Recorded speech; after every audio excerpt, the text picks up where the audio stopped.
The real original gangster Lord of the Flies in real life were actually Tongan Mormon kids. Absolutely.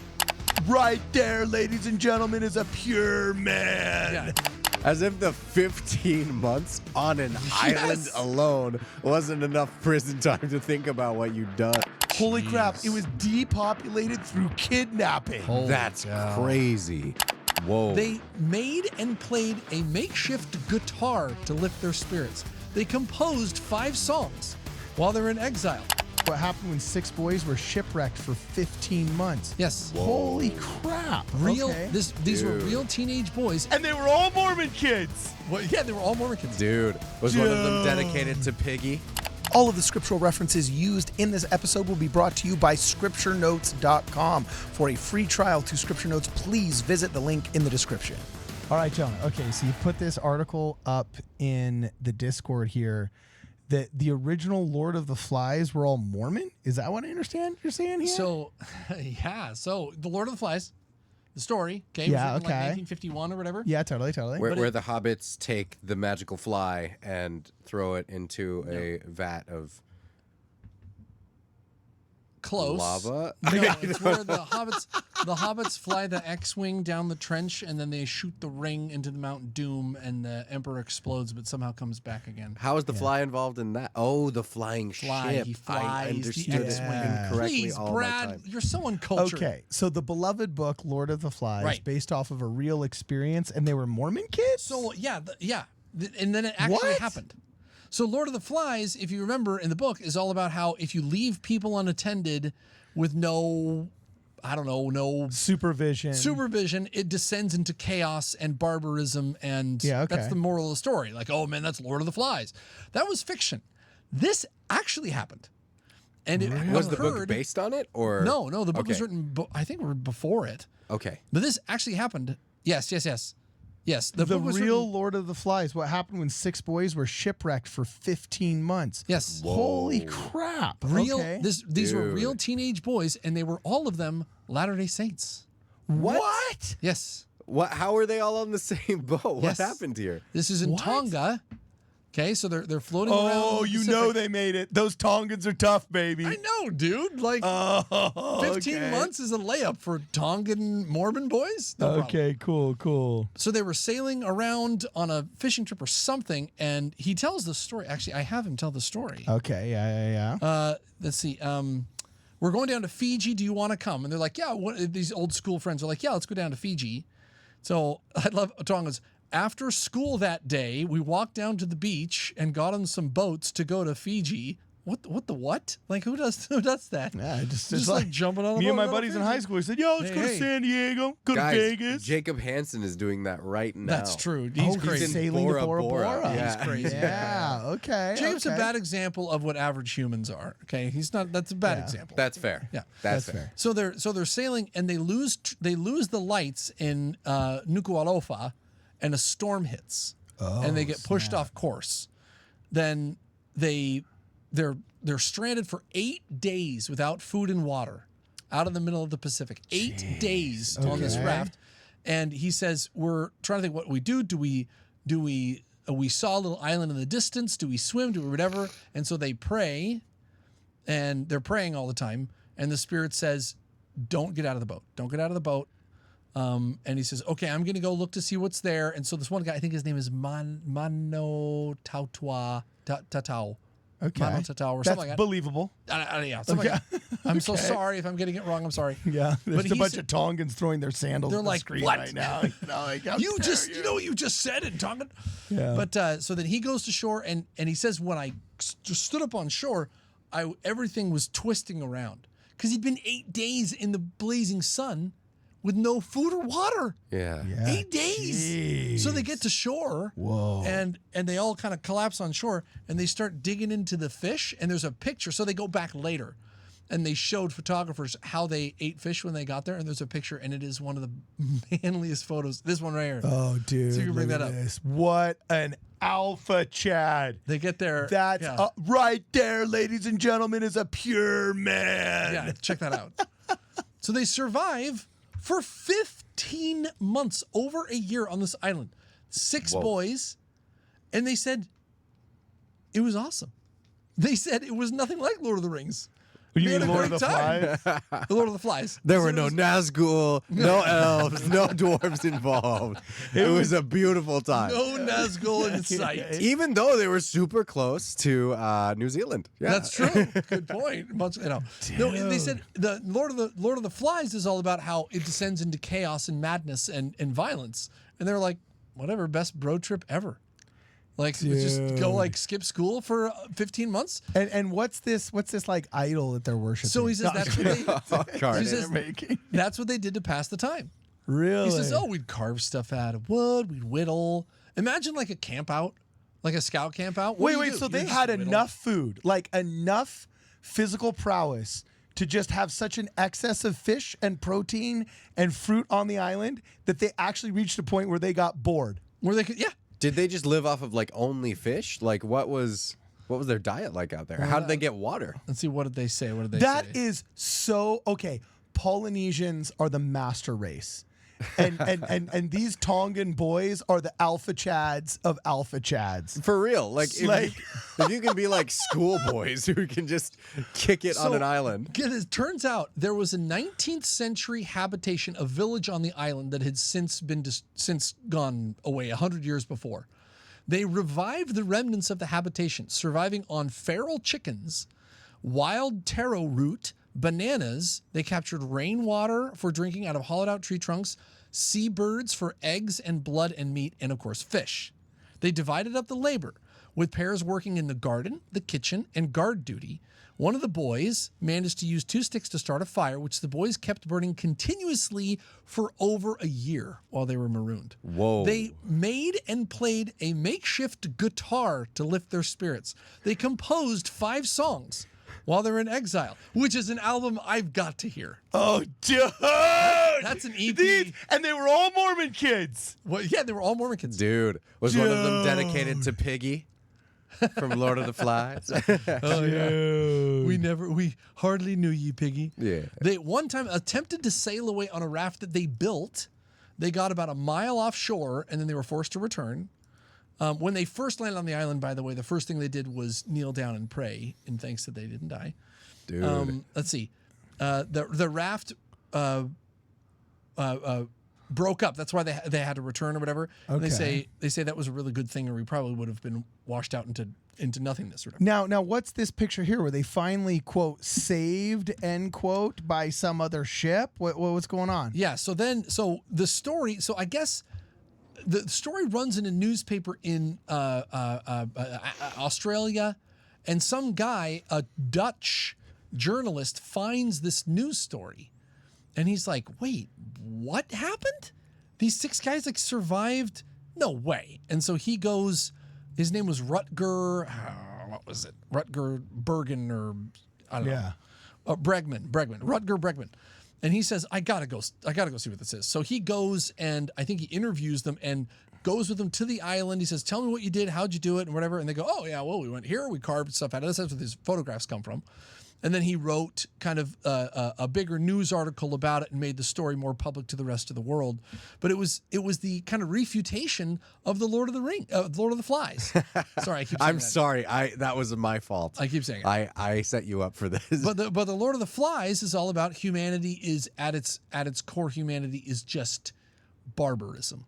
And it turns out, unless you have the gospel of Jesus Christ. Well, kind of, right? Dude, you know what this reminds me of? St. Thomas. Do you remember my mini documentary on St. Thomas? The disappeared village? Yeah, where I said, even though it was in the middle of nowhere, and it was isolated, and it was in the most barren place possible, everybody that talked about living there just talked about how it was just paradise. Because Zion is emergent. That when you have the gospel of Jesus Christ, the surroundings don't matter, the community does, and that connection with God and those around you, just there's something to be said about the fact that while others would have called that hell, middle of nowhere, a wasteland, right? Everybody in the Mormon settlement called it Zion, You know what I'm saying? It's like, man, there's something to be said about that. Yeah. Like, I don't care what you say. And what's interesting is there's a linked article that I just pulled up, dude. One of these guys is still around, and apparently he's living in Brisbane, Australia. And he was kind of overwhelmed when the world took notice of his story. That's Mono. That's that's Mono. Total. That's him. Dude, these kids are still alive. Yeah, dude. We need to meet these people. Yeah, dude. Yeah. Holy I crap. think it's the coolest story Dude, that would be ever. incredible. It's just so cool because it shows, like, hey, if you are focused on what's right, like, really everything the gospel teaches is true. When you have this gratitude for God and you focus on serving one another and serving Him, that makes me think of the Joseph Smith quote, right? Where he said that if the saints are sent to hell, then we'll make a heaven out of it, right? Well, yeah, we'll turn out the devil and make a heaven out of it. Right? Exactly, Yes, yeah. yes. It's like that's kind of what these boys did. They're on a deserted island. They're stuck in a place where, I mean, I think I would probably just die. Oh, gosh. I'm toast. Yeah, and you said there were 6? There were 6 boys. Yep. And all survived. Wait, but I also have one question. I have one question. How far did they make it away from their home island and nobody came looking for them? Like, I mean, like, Yeah, like, how- Question, actually. how far can you get? A mile away? Well, 8 days drifting. I don't know.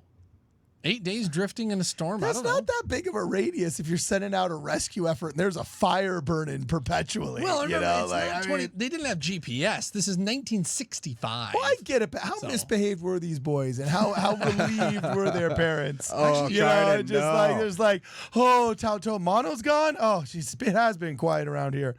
We're aggrieved, and it's horrible, Bishop. But if you find them, let us know. So Oh it's my called gosh.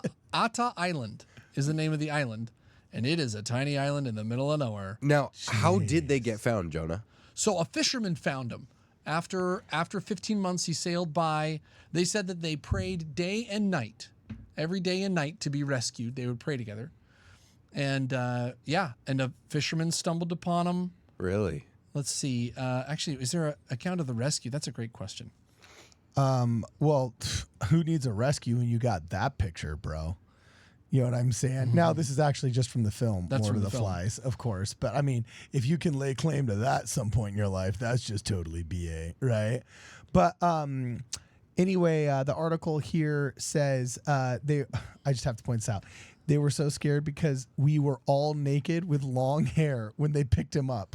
Of course. Which, if you think about it, Yeah. you left with very little clothing, and those shoes ain't gonna last long on that volcanic rock. Yeah. And that shirt, that's gonna wear out real fast. So, like, Yes. you and all your buddies are gonna be nude, man. Yeah. You're just So in September of the next year, an Australian fishing boat called Just David, it's the name of the boat.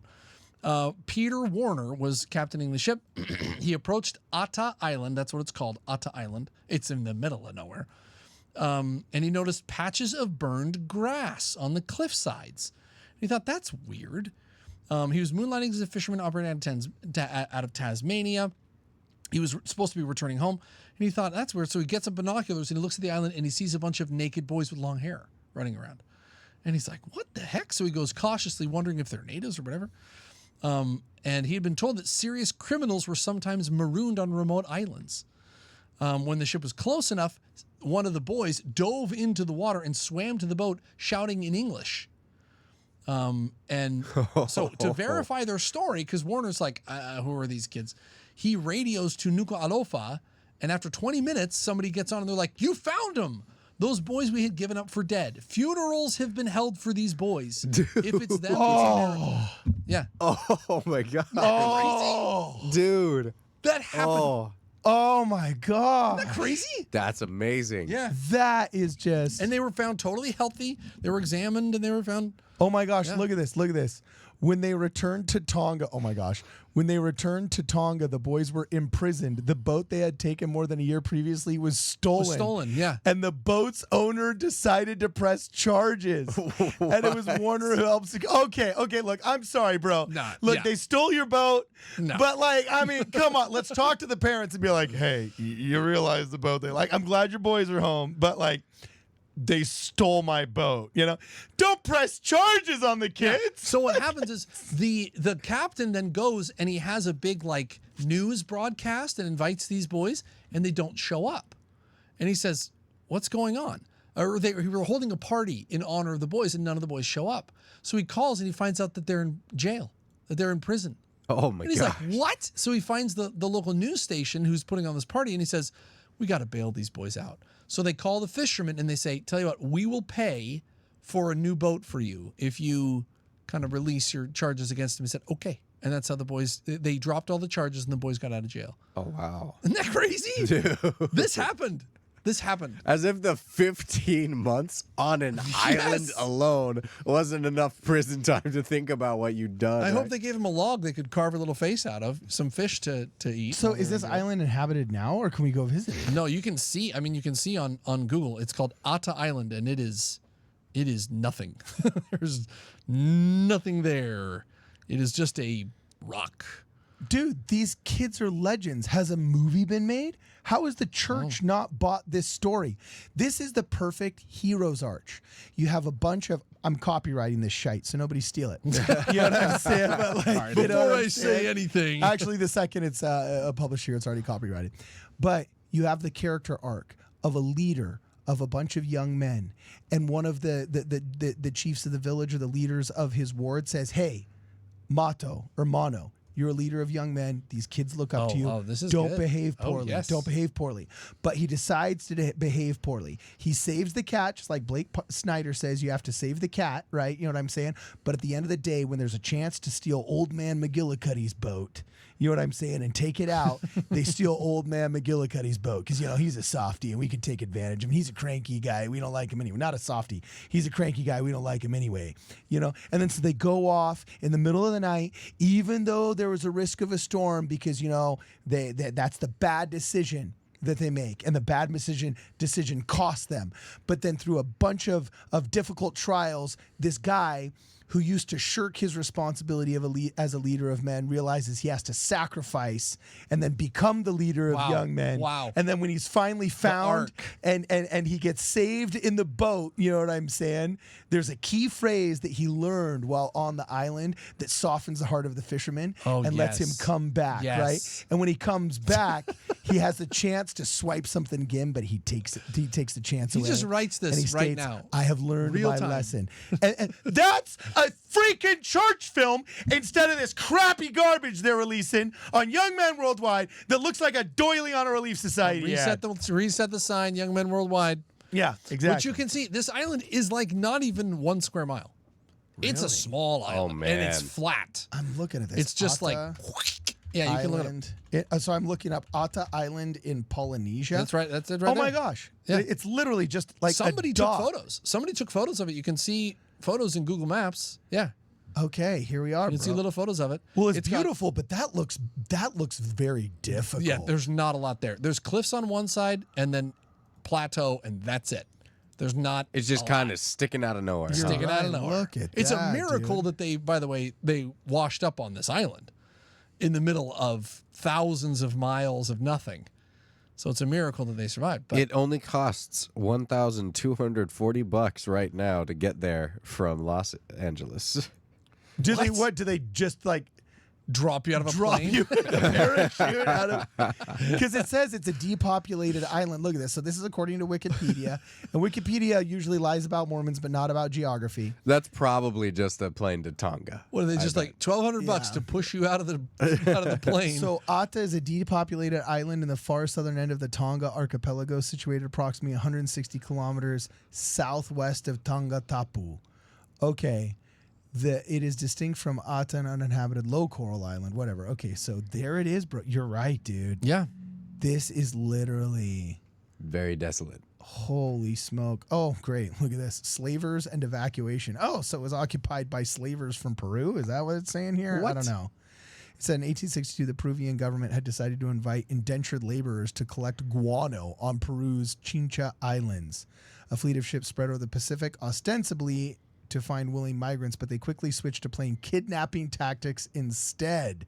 In June 1863, about 350 people lived on Atta in a village called Colomeo, of which remnants are still visible a century later. And this captain, McGrath, of the whaler Grecian, having decided that slave trading was more profitable than whaling, came along and invited the islanders on board for a trading. But once almost half the population was on the board, doors and rooms were locked, and the ship sailed away. 144 people never returned. Holy crap, it was depopulated through kidnapping. That's crazy.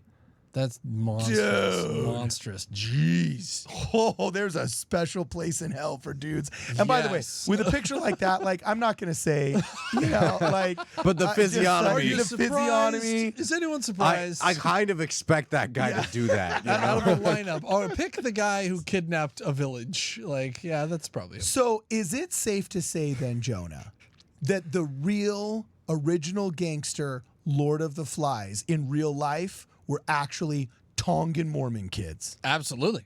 Facts.